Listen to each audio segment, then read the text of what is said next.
Che cosa sta succedendo qui? Sta succedendo che l'aumento di salinità sta cambiando proprio l'ambiente lagunare e per noi allevatori significa che si fa difficoltà a continuare ad allevare la vongola. La vongola veneta è in pericolo. L'allarme lo stanno lanciando gli allevatori della laguna di Chioggia che denunciano una diminuzione dell'80% del prodotto pescato.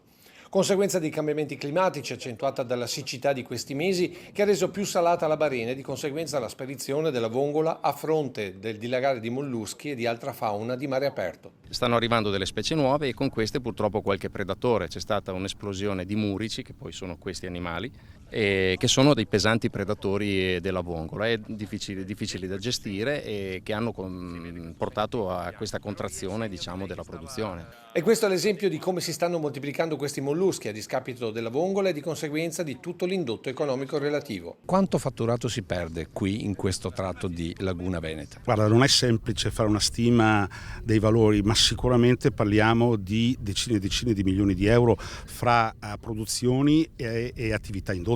Sono oltre 500 le famiglie che vivono di questo settore della pesca veneta sempre più in crisi e che, adattandosi al cambiamento climatico, ora stanno sperimentando in laguna l'allevamento delle ostriche. Tutto questo potrebbe risollevare in parte l'economia?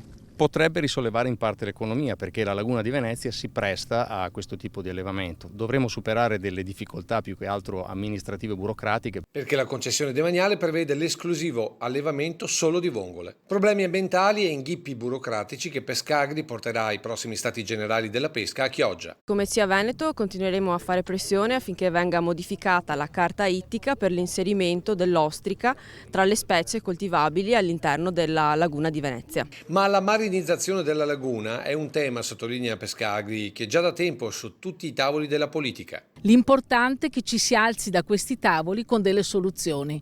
A volte non è così.